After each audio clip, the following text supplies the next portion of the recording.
महिमा की सूक्त नंबर 5 दोहा नंबर 5 कह रहे बरतय होय न राज मधु विधि हरि हर पद पाए काबाओं की काज सीख रनि क्षीर सिंधु बिन साय। यहाँ पर जब भरत भैया आए तो लक्ष्मण भैया को बड़ा गुस्सा आया। कहन भाई सेना लेके आई है तुम्हारी वाट लगाने के लिए, तो इनको वाट लगाएं उससे पहले चलो हम इनको निपटा दें। इनको राज का मोह हो गया है।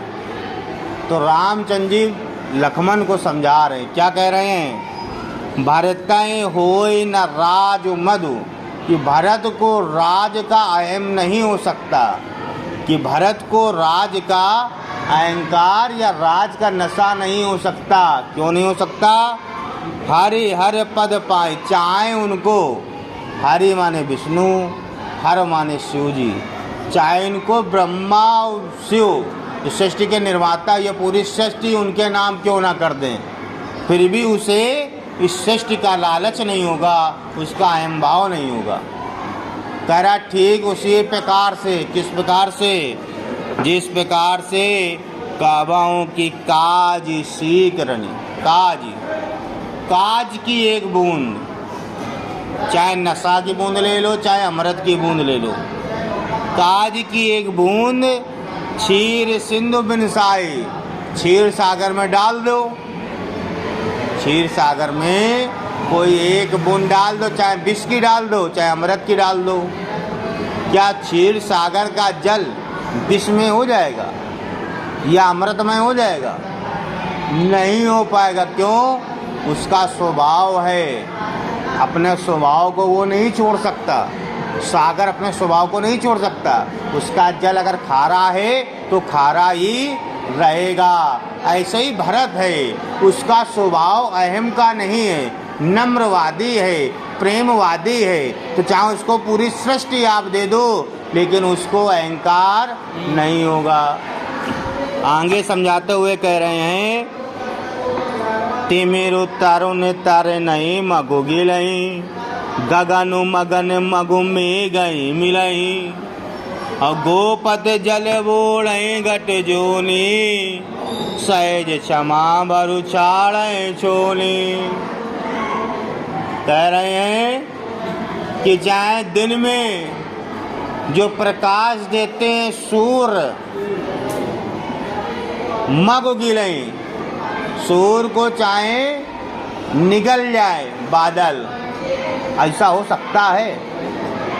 नहीं हो सकता, असंभव कार्य। यहाँ कह रहे हैं राम लक्ष्मण से कह रहे हैं विधि का, विधान में चाहे जितने भी असंभव कार्य हो जाएं, कौन कौन से? पहला काम ते मेरे तरुण उतरे नहीं मगु गिलई, चाहे सूर्य जो प्रकाश देता है वो प्रकाश देना बंद कर दे, उसको कोई निकल जाए, बादल निकल जाए, और गगन मगन मगो मेघ मिलई, आसमान को चाहे मेघ ढक लें वो भी खत्म कर दें। ठीक।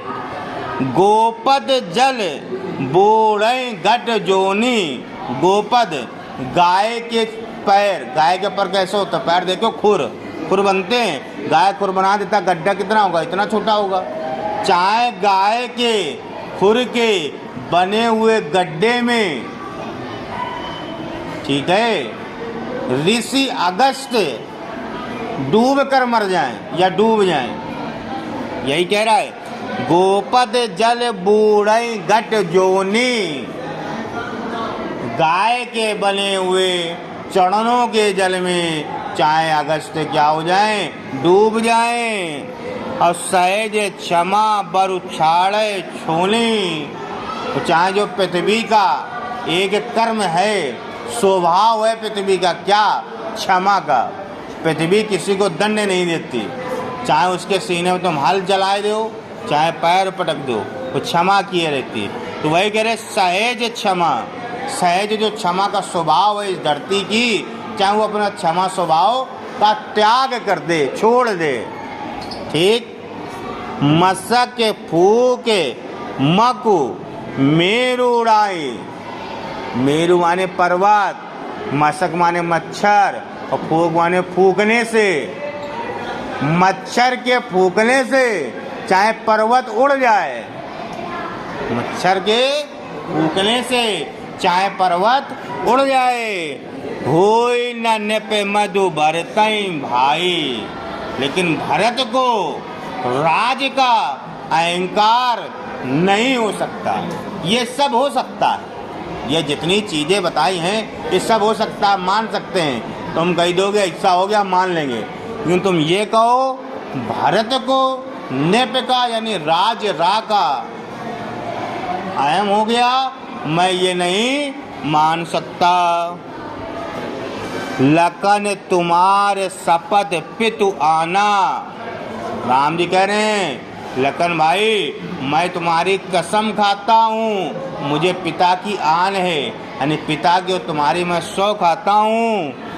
सोचि सुबंध नहीं भरत समाना, भरत के समान कोई दूसरा नहीं हो सकता। जैसा भरत कृपालु है, दीन दयालु है, हृदय का हितैषी है, दूसरों का हित चाहने वाला है, यही तो नहीं कर सकता, ऐसा कोई दूसरा व्यक्ति नहीं हो सकता है।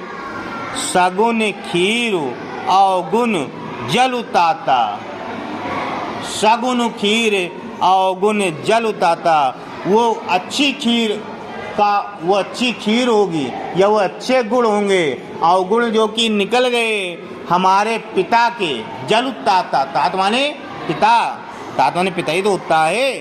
कह रहे हैं कि अच्छे पिता ने कोई कर्म किए होंगे जो कि उनको ऐसी खीर मिली। अभी खीर का रस बताते हैं क्या है, यही लिखा ना, सगुन खीर अवगुण, अवगुण चला गया, सगुन की खीर थी, अच्छी खीर थी। जल उताता, जो मेरे पिता के ऐसे कर्म थे, ऐसे जलज वाले जल के समान जो पारदर्शी थे। मिलय रचय परपंच विदाता, विदाता मिल करके प्रपंच रख सकते हैं। कह रहे हैं मिलय रचय, मिल करके रचा है, परपंच माने षड्यंत्र, विधाता माने ईश्वर ने मिल करके प्रपंच रख सकते हैं और रचा है, ठीक है। लेकिन भारत तो हंस रवि वंश तड़ागा, जो भरत जैसा सूर्य है, जिसने रघुकुल के तालाब में जन्म लिया है, जन्म कीन गुण दोष विवाका, जन्म होते ही उसने दोष को त्याग दिया और गुण को ही ग्रहण किया। यानी रघुकुल में जितने दोष थे उसने सबको हटा दिया, गुण ही गुण सभी जगह विद्यमान थे। कै गुण पै तज अवगुण बारे, निज जस जगत कीन उजियारे। भरत रूपी सूर्य के होने से अवगुण चले गए, गुण का समावेश हो गया और सभी जगह सिर्फ गुण रूपी ही प्रकाश नजर आ रहा है। ऐसा भरत के आने से हो रहा है। कहते भरत गुणशील स्वभाव, भरत का जो स्वभाव है वो शील है, सहन रूपी है, क्षमा रूपी है। प्रेम पयोद मगन रघुराऊ, और भारत भैया के प्रति ऐसी बातें बताते हुए श्री रामचंद्र जी मग्न हो गए, उन्हीं में ही डूब गए, ठीक है। तो कहने का मतलब ये है कि भारत को किसी भी राज का मोह नहीं हो सकता, चाहे उसको ब्रह्मा विष्णु का ही राज क्यों ना दे दिया जाए। समुद्र में एक बूंद अमृत की डालने से समुद्र के जल में किसी प्रकार का परिवर्तन नहीं हो सकता, उसी प्रकार से भरत में भी किसी प्रकार का परिवर्तन नहीं हो सकता है। अरे सूरज भी प्रकाश देना बंद कर सकता है, आसमान को बादल निगल सकता है, गाय के खुर में अगस्त मुनि डूब सकते हैं और पृथ्वी क्षमा करना बंद कर सकती है। मच्छर के फूकने से पर्वत भी उड़ सकता है, लेकिन मेरे भरत को राज का मोह नहीं हो सकता, ऐसा बता रहे हैं। कह रहे हैं लखन तुम्हारी कसम खा के कह रहा हूँ, पापा की आन है मुझको तब पिता की आन है मुझको कि मेरा भरत किसी प्रकार से ऐम में नहीं फंस सकता और भरत जैसा कोई दूसरा भी नहीं हो सकता। भरत एक ही है, एक ही था और एक ही होगा, दूसरा कोई नहीं आ सकता।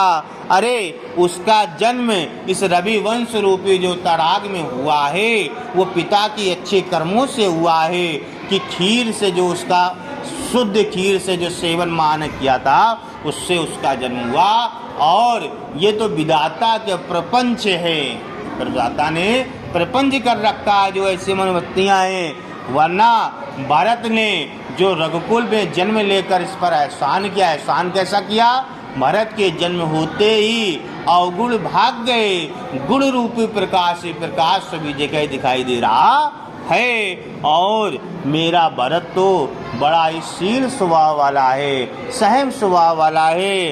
वो ऐसा कह करके श्री रामचंद्र जी भरत के गुण में ही विलीन हो गए।